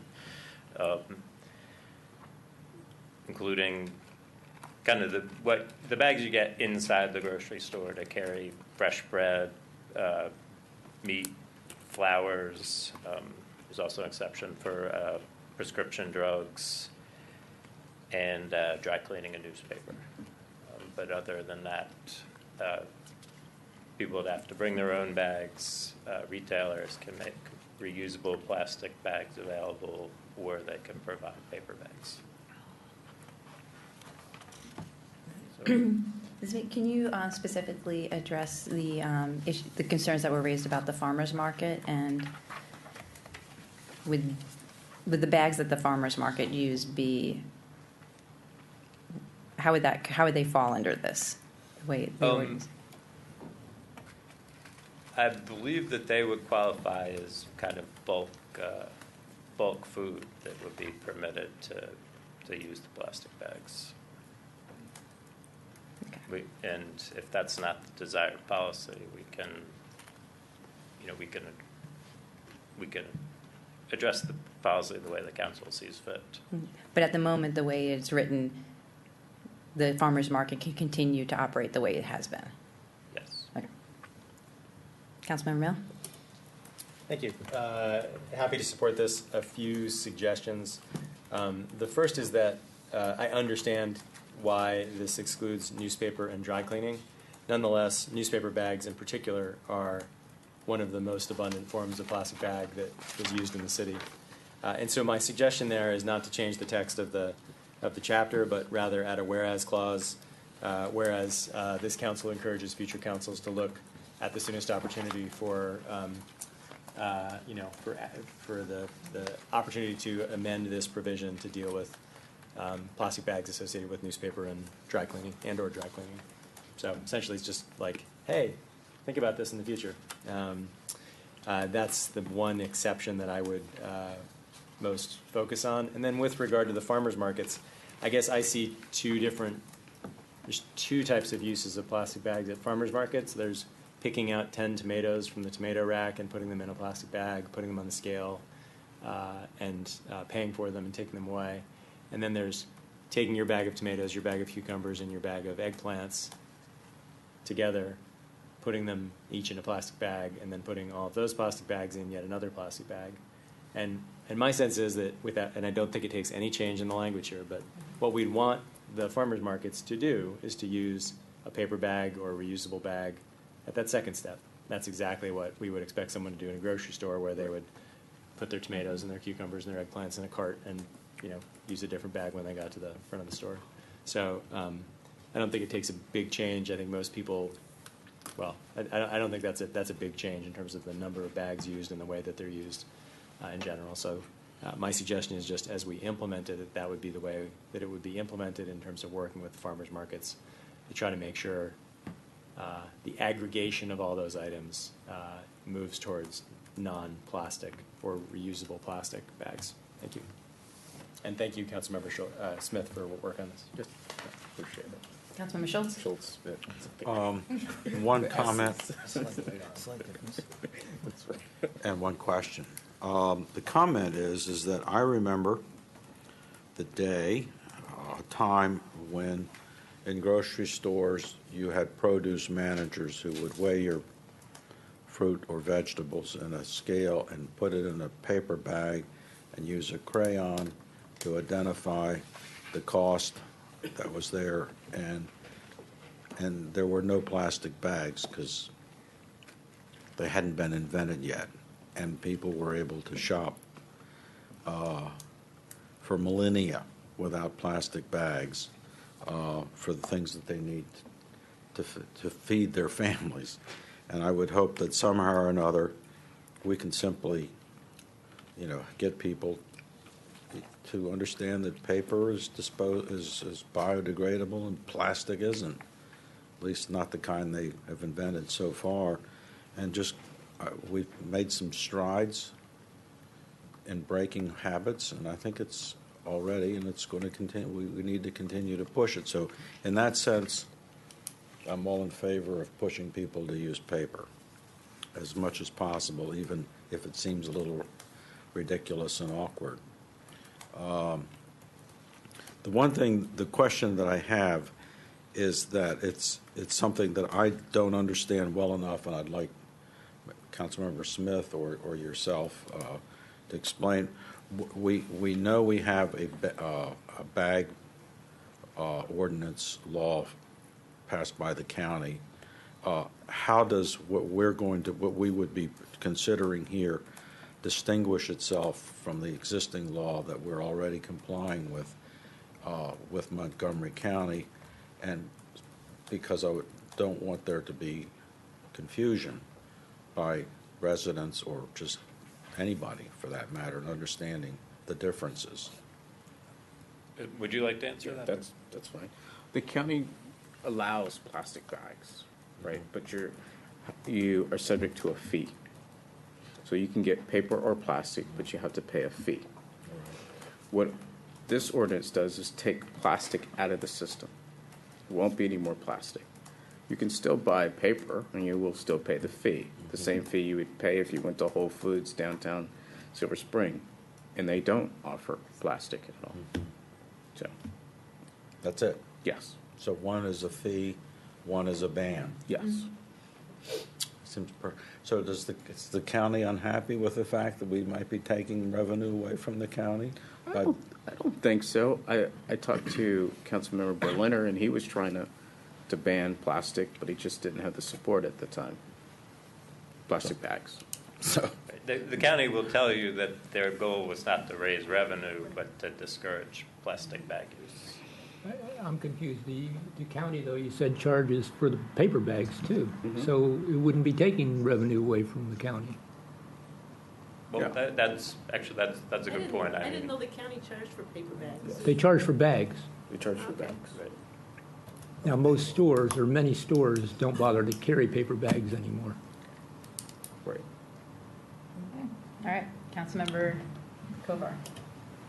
So I don't know who can answer this, but the earlier comments in the public phase, it was from, forget her name now. Julie. Right. So she said the fee in both DC and in Montgomery County had reduced the use by around 70%, right? So there's a 30% left over that we're not stopping.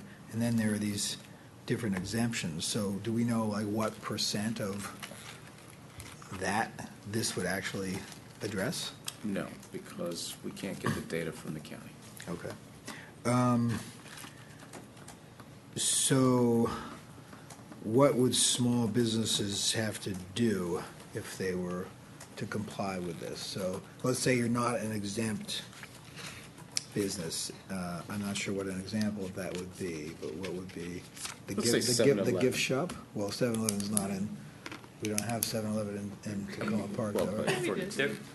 There aren't really exempt businesses. It's exempt uses of plastic bags. So There's an exemption for a pharmaceutical. But right? Radiant sells food and Right, but they couldn't toilet sell. paper and At the counter, you would only be able to get paper. When you went to the pharmacy, you could get plastic for a prescription. And so when when you go to the farmer's market, you pay for the bags now? I don't know. No. They're exempt? Oh, okay. So, but it sounds like you're saying they could still be exempt now, or if you only bought one apple, they might not, or? well, we're not really creating any exemptions to the county law. It's just that we allow, for example, to put people to use plastic bags inside a store, inside the grocery store, to fill it up with apples, for example. And similarly, they could do that. But if you just got one apple, you kind of just have to carry it, right? I mean, that, or put it in your own bag or whatever, right? I mean, I'm just trying to understand how it would work. Is that how it would work? I mean, if there was a small paper bag, you could. No, but you wouldn't be exempt if you weren't doing a bulk purchase, right? So can businesses buy paper bags? I mean, is that easy for them to do? Sure. And is there a manufacturing and cutting down tree difference, or is it just about disposal that this? I think it's more, paper is biodegradable. And you can. And recyclable. and you cannot get rid of plastic. But so when I bring plastic bags back to be recycled at the grocery store, is that nothing's really happening with Well, that? right now, it's not because of the price of oil. So it's so cheap. The recyclers are going bankrupt. Yeah. And the recyclers don't want the plastic bags anymore because it tears up their machines. And we can't do it from the curbside in the city anymore, so. So I guess I'm just trying to understand, like, how many businesses would actually be affected by this in the city, say in Old Town? None, except the farmer's market. We pulled the businesses, they're using paper. I think we had one business that said when we sell a big cheesecake at Capital City, they use a plastic bag that they can find a suitable alternative. Ms. Barkley, we can't hear you. You're not on the microphone, so sorry. None of the businesses in Old Town and Tacoma Junction will be impacted except for the farmer's market. They all currently use paper bags, with one exception, then they had a suitable alternative. The farmer's market, though, is the only one. Can I ask a question? Yeah. And did the way I described the use of bags fitting and not does that make sense? No, because they don't aggregate bags. You typically and hopefully are not going like you are in the produce department at the grocery store. A lot of these farmers are small farmers. They have one type of bag with handles to carry the cantaloupes that you may be carrying, or the lettuce. Some of the other ones, there are some that do have multiple, but they're mostly, you just get a bag with a handle in most of the places. They don't have. There's big things of plastic bags you pull down from the top With of the handles test. too. Yeah, you can do that. They have them with handles on those rollers. And differentiating between bulk purchases, I mean, a single apple from a volume of apples is a bulk purchase. You're buying from a bulk setup. So I don't think you can distinguish, okay, you're not buying a lot today and you are. And So is the farmer's market exempt under this? currently, when you first described it, yes. I It asked sounds that like as question. bulk purchase, they are exempted as it exists, as it's written today. Okay. I just want to clarify, though, and I thank Ms. Barkley for talking about the businesses in downtown, but we do have other businesses throughout the city, so. No, I just wanted to make sure that. She's only speaking for She's OTBA. only speaking Yeah. for, yes.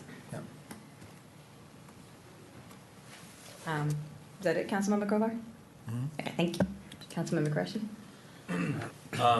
Thank you, Councilmember Smith, for proposing this. I think this is great. I mean, when you're in DC and you're buying something and they ask you if you want a plastic bag, it's almost immediate public shaming. You look around if you want to get one or not. It's kind of like walking into Whole Foods without a reusable bag. And I think that's what's going to impact people's behavior. The only question that I have is I see the exceptions, and I also see in B subsection 2 that the section doesn't apply to bags sold in packages containing multiple plastic bags intended for use for garbage bags, pet waste bags, or yard waste bags. Would bags that are sold at Ace Hardware, where I just was recently, for compost, would that qualify? Is that garbage? Do you know what I mean? They sell bulk plastic bags for use in those compost cans that the Department of Public Works picks up. My wife often tells my daughter that the compost bucket is not garbage, So I'm just trying to understand if that would qualify under the existing code. I think yes. I mean, I can double check the language, but we're not trying to prohibit people from buying bags that they use. It's from getting bags from the retailer that carry their. So it says packages containing multiple plastic bags, and then they just give examples of it, but it's not exclusive. Well, the language to me seems exclusive. It should say maybe for. Including but not limited to, Okay. or something like that. Maybe something like that. Yeah. Yeah, and that actually raises a question, if a supermarket opens up, can they sell boxes of, Garbage bags. Yeah, or Yeah. sandwich Yes, sandwich that's what they bags say. or things like that? Well, then you do have to have something, because this wouldn't allow sandwich bags to be sold. Could the section just say the section does not apply to plastic bags sold in packages containing multiple plastic bags? Yeah, Because you don't even have to put the. You don't have to put what it's used for. Don't need Yeah. examples. Fewer words. Councilmember Schultz? So we're in work session now, and if we're going to pass this, we'll have this come up again before us. But before we have it come back, I would like us to ask the Crossroads Development Authority to talk to merchants in that area. There's, of the 195 members that belong to that organization, probably half of them are, or a third of them maybe, are businesses that have retail functions where customers take stuff out in, in a bag or something like that. I think it would be really useful. It might help us see where we might want to make a refinement or two to this ordinance. Councilmember Schultz, if I may, Mayor, I did reach out to Ms. Isis. Oh, you did? Yes, and I will forward her comments to the body. Good. Councilmember Siemens? Thank you, Mayor. My request was the same as Councilmember Schultz, because what we heard from the Old Tacoma Business Association is we're solving a problem we don't have. And I know that Councilmember Smith is trying to address a real problem, so I'd like to know where that real problem is and what the impact's going to be on of this ordinance on those businesses. Thank you. Well said. So just getting back to the farmer's market, I was wondering if what my colleagues would think of including actually, and I'm not sure these are the words, some type of whereas clause that talks about the city working in partnership with the farmer's market to, in the future, reduce the use of plastic bags at the farmer's market. I'm not sure we, at least from my perspective, need to put something, move the farmer's market further than they are right now, but I would like to think of ways that in the future we might be able to look into reducing their use of plastic bags. So I just throw that out there as an idea as well. Is it? Okay. So I have a couple of things, so why don't we start with that one since that's the last one. For the next iteration of this to come to us, we had a couple ideas thrown out there. Why don't we just do a hand vote to see if we want those included in the next iteration of this. We'll start with the last item, which is adding some type of whereas clause to talk about the city working in partnership with the farmers market to help them reduce their usage of paper bags. Mayor, can I ask a point of clarification? What did I say? Sorry, plastic. A point of clarification Yeah. on that.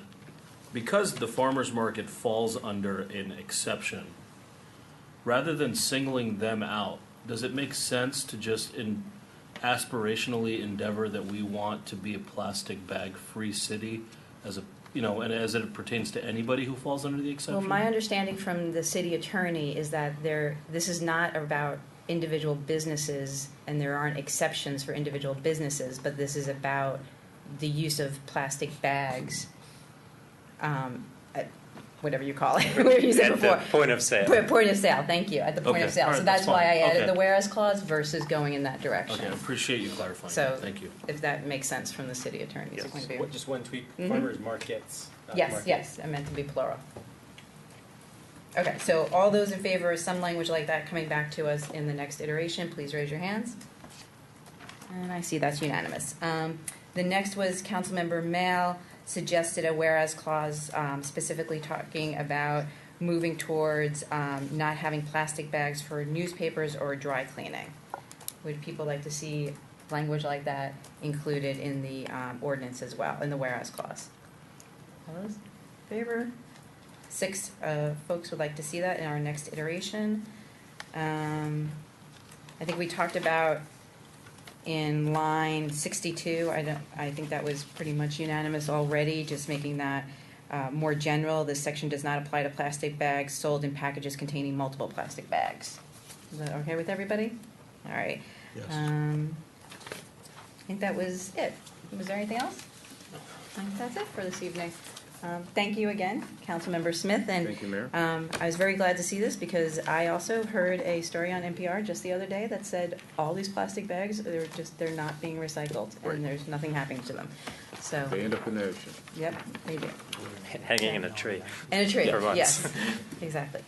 Thank you very much. And we will now move on to our discussion of an amendment to the city code regarding stormwater management fee. We shared emails like a week or two ago Who got that one? about the latest. Oh, Yeah, that's good. Stigman, welcome back. Long time no see. The proposed amendments are simply to formalize the process of billing and charging stormwater fees for condo units. It's just not how we're supposed to do that is not established now, and so we're not collecting all the fees that we should be. The proposal just says that you'll figure out the fee for the condominium development and divide it by the number of units and bill the unit owners their share. Okay. Any questions or comments on this? Councilman Schultz? So this would mean that there would be no account taken that some apartments are 3 bedrooms and some of them are studios. Correct. So That's similar to homes. We have a flat rate for homes. flat rate for Single- homes, similar in that way. Okay. Councilmember Smith? Thank you. It was interesting that in the blue sheet it said that this is for condominiums that don't have a condo association. How does a condo operate without an association? That I don't know. I was just I didn't know what was happening beforehand. I just knew we needed something, and that was the reason given to me for the need. So I can't expand on that. There are some very small units, and small buildings with just a couple condos. Any other questions or comments on this? No?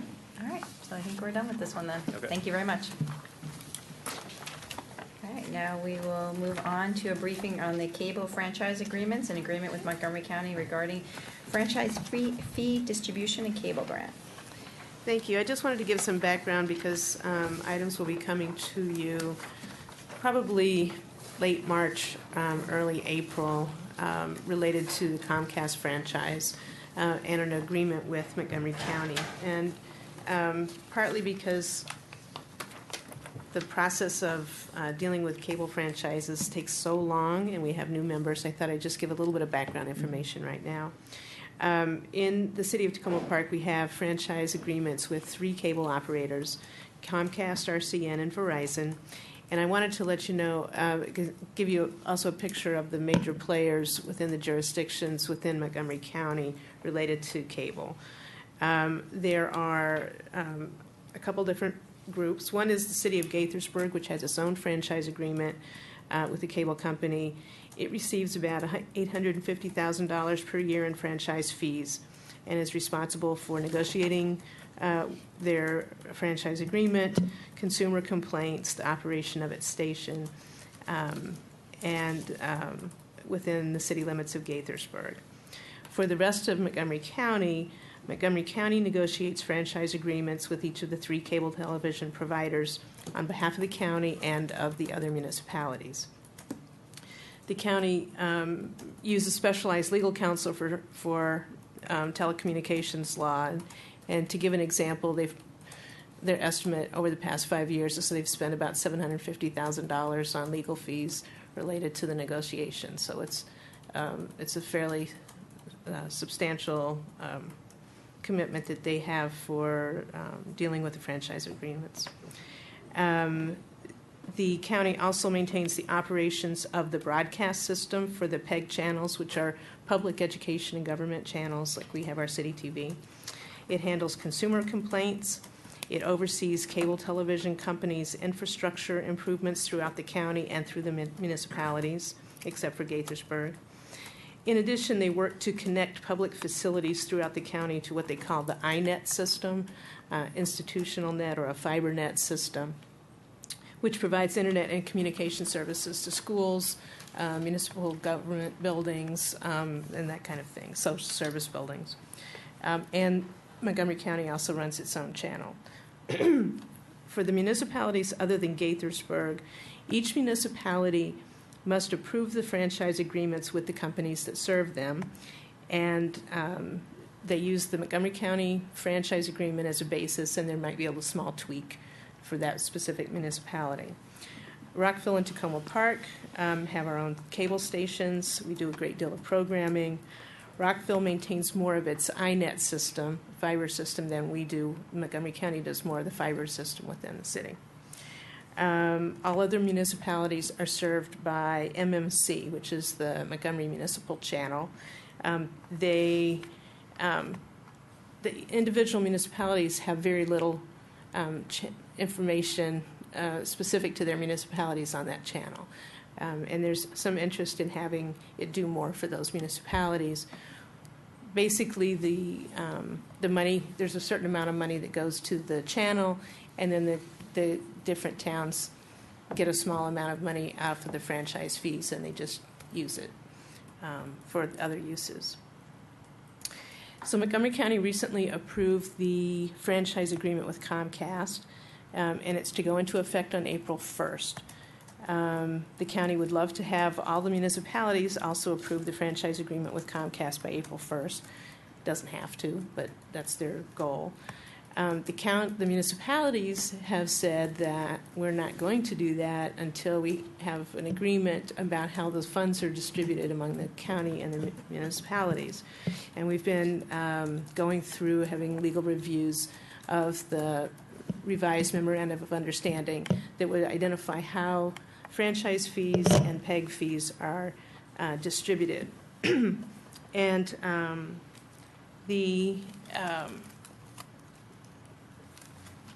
there's a couple different options that we can choose from in the version of the MOU that's being discussed.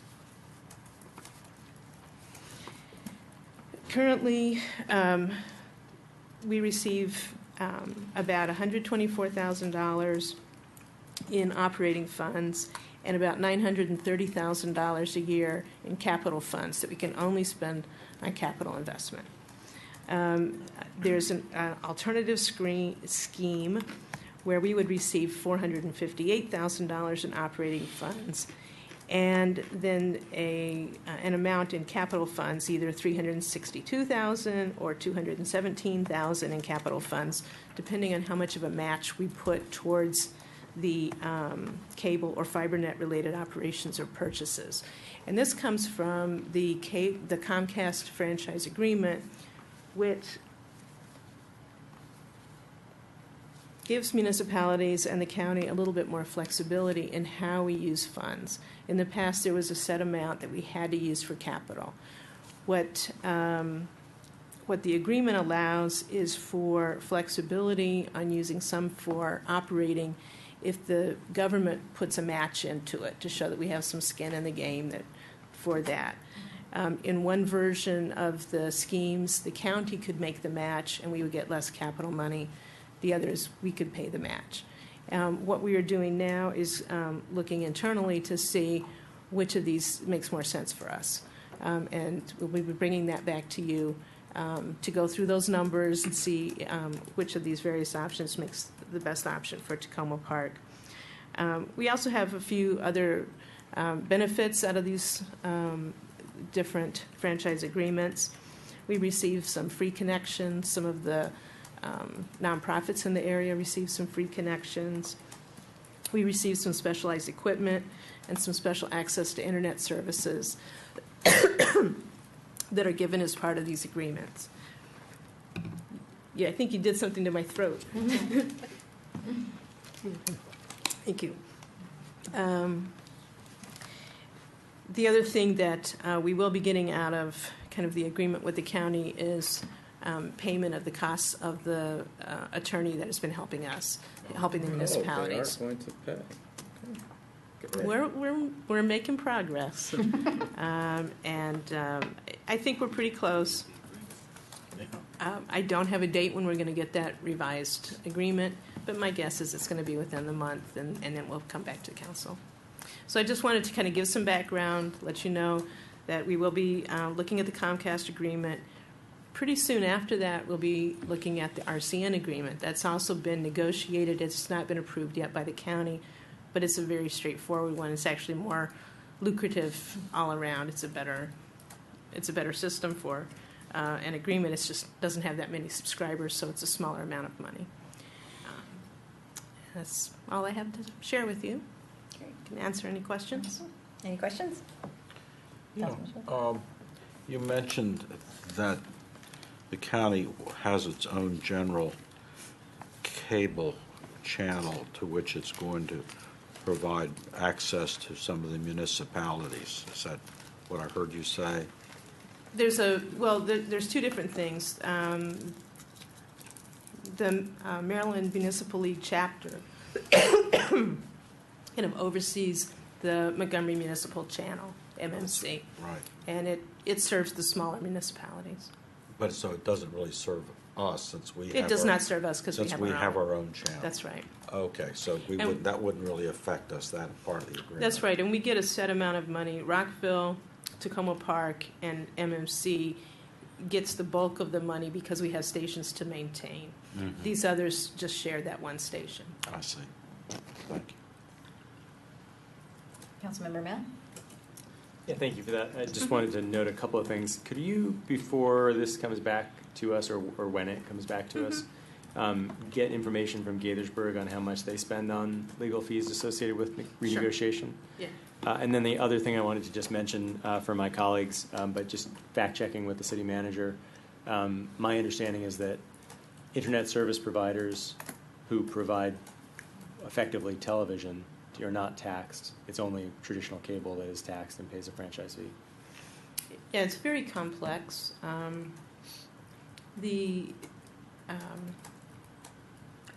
just leave it at that. That's why there's telecommunications lawyers in this. Partly, there's certain aspects about the use of the right-of-way in municipalities that triggered kind of a traditional use, but the industry's changed so much since these things were started.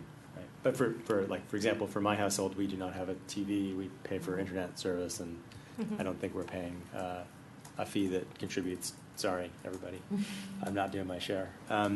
We don't contribute a franchise fee. Okay. There you go. There's two of us. But I just also wanted to point out that there are a lot of predictions about cable TV just simply disappearing.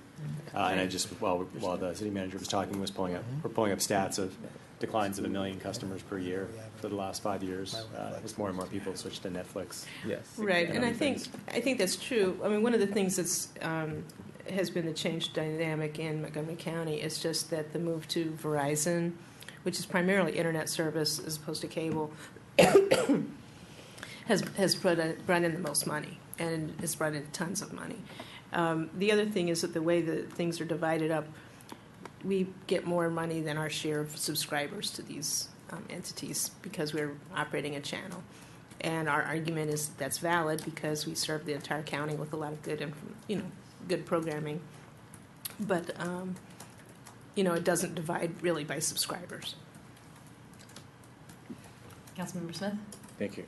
Can you elaborate on specialized internet services? What does that mean? Well, there's some, I'm going to say the wrong terms, but kind of the more heavy-duty connections, like RCN has a very, it's kind of comparable to a trunk line of access for internet services that we have access to that we otherwise would have to pay quite a bit for. And this is for any municipal buildings within Tacoma Park, so the rec center on New Hampshire Avenue could possibly use these services also. It's a complex web, but I believe the RCN line comes here.